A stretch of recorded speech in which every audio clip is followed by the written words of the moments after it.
Iran से लेकर Burma तक सम्राट अशोक का साम्राज्य था। सम्राट अशोक मगध के सम्राट जरूर थे, लेकिन कलिंग को छोड़कर संपूर्ण भारतवर्ष पर उनका शासन था। महाभारत युद्ध के बाद सबसे चर्चित युद्धों में अगर किसी युद्ध का नाम लिया जाता है तो वो कलिंग का युद्ध है, जो मगध के सम्राट अशोक और कलिंग राज्य के बीच लड़ा गया था। महाभारत युद्ध की तरह ही कलिंग युद्ध ने भी इतिहास के पन्नों को रक्त से भर दिया था, यानी रक्त से लाल कर दिया था। साथ ही इस युद्ध ने आने वाले युगों को एक महान संदेश दिया। 261 ईसा पूर्व हुए कलिंग युद्ध में अखंड भारत और मौर्य राजवंश के तीसरे सम्राट अशोक के साथ जो हुआ उसने उनका हृदय परिवर्तन कर दिया।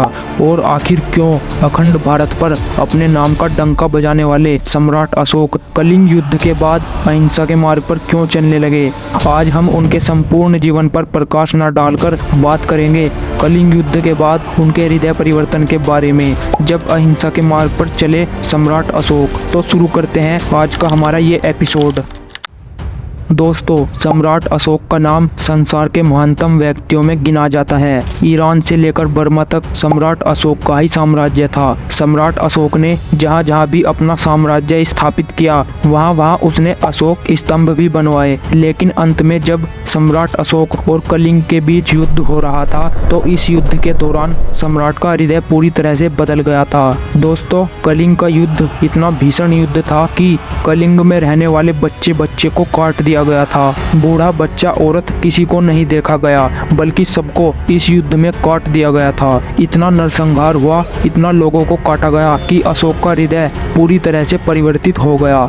युद्ध के मैदान में ही अशोक ने अपनी तलवार को छोड़ दिया था। कलिंग युद्ध में हुए नरसंहार और विजित देश की जनता के कष्ट ने अशोक की अंतरात्मा को झकझोर दिया। सबसे अंत में अशोक ने कलिंग वासियों पर आक्रमण किया और उन्हें पूरी तरह से कुचल कर रख दिया। युद्ध की विनाश लीला ने सम्राट को शोकाकुल बना दिया। युद्ध में जहां सम्राट अशोक के पास मात्र 1 लाख सैनिक थे, वहीं कलिंग के पास 1,50,000 सैनिक थे। कम सैनिक होने के बावजूद भी अशोक इस युद्ध में विजयी रहे। युद्ध के अंत में अशोक ने जब अपना सिर उठाकर देखा तो उसकी आंखों के सामने केवल लाशें ही लाशें थी। पूरी युद्ध भूमि सैनिकों के रक्त से लाल हुई पड़ी थी। बूढ़ा, बच्चा, औरत, सबकी लाशें देखकर अशोक परेशान होने लगे। कलिंग का युद्ध जीत लेने के बाद भी जब सम्राट अशोक को शांति नहीं मिली तो उन्हें युद्ध भूमि में दूर एक बौद्ध भिक्षुक खड़ा हुआ दिखा। जैसे ही सम्राट अशोक उस भिक्षुक के पास पहुंचे तो बौद्ध भिक्षुक ने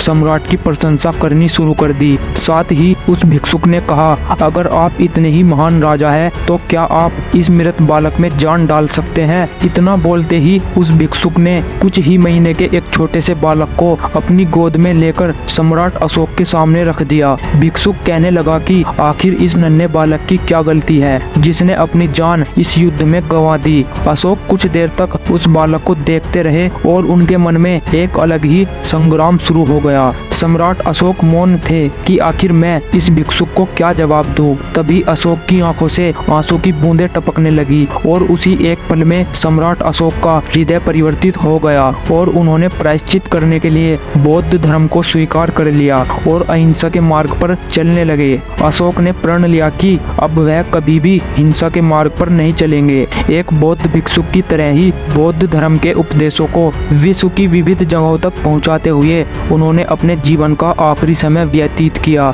दोस्तों, उम्मीद करता हूं आपको हमारा आज का ये एपिसोड बेहद पसंद आया होगा। ऐसे ही और भी वीडियो देखना चाहते हैं तो वीडियो को लाइक करके हमारे चैनल को सब्सक्राइब जरूर कर ले। तब तक के लिए नमस्कार। जय हिंद, जय भारत।